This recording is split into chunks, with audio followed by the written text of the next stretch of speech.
নমস্কার বন্ধুরা, কেমন আছেন? আশা করব ভালো আছেন।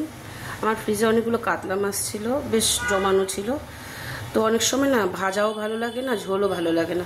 তো ভাবছি একটা চপের মতো বানাবো।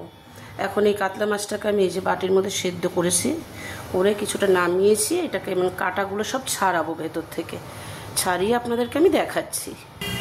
দেখুন, মাছটার থেকে আমি কাঁটাগুলো সব ছাড়িয়ে নিয়েছি এরকমভাবে, একটাও কাটা নেই। মাছের সাইডের যে অংশ, পাতলা অংশটা, সেটাও ফেলে দিয়েছি, শুধু সলিড মাছটা নিয়েছি।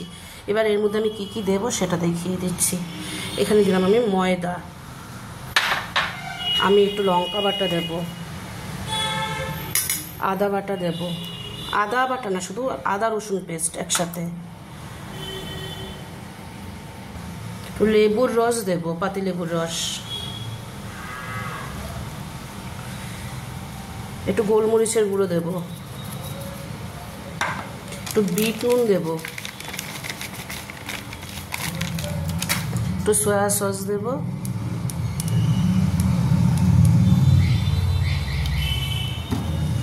একটু টমেটো সস দেব।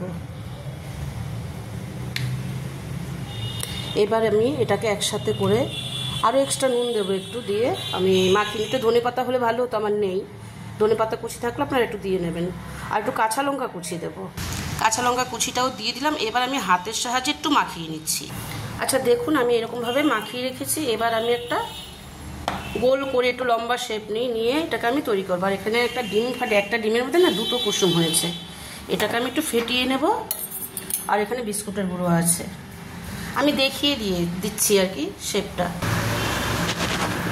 এই যে ঠিক এরকম লম্বা একটা শেপ করেছি। এভাবে করে আমি সবগুলো দেখিয়ে দিচ্ছি আপনাদেরকে। এরকম একটা লম্বা আকারে সেই ভেজিটেবল চপের মতো আমি একটু বিস্কুটের গুঁড়োর মধ্যে রেখে দিয়েছি। এটা বিস্কুটের গুঁড়োর মধ্যে এপিট এপিট করে আমি একবার ডিমে ভিজিয়ে নেব। ডিমে ভিজিয়ে আবার আমি বিস্কুটের গুঁড়োর মধ্যে দেব, এরকমভাবে। আবার এরকমভাবে একটু বিস্কুটের গুঁড়োর সাথে কোটিং করে আমি এগুলো নিয়ে ফিরে আসছি।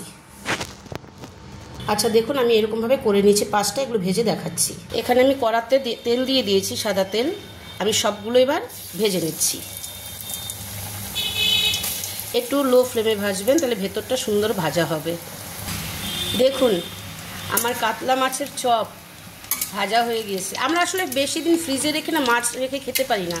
ভাবলাম অতগুলো মাছ ফেলে দেবো, এরকমভাবে করে দেখি কেমন হয় খেতে।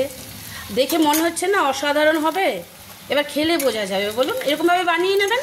যদি মাছ অনেক জমে যায় ফ্রিজে, আমার মনে হয় খুবই ভালো লাগবে খেতে।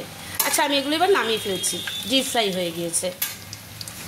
সন্ধ্যার সময় চায়ের সাথে বা আপনারা এমনিতে ভাত দিয়েও খেতে পারেন। কিন্তু আমি একটু ভাঙছি, ভীষণ গরম, জাস্ট নামালাম তো।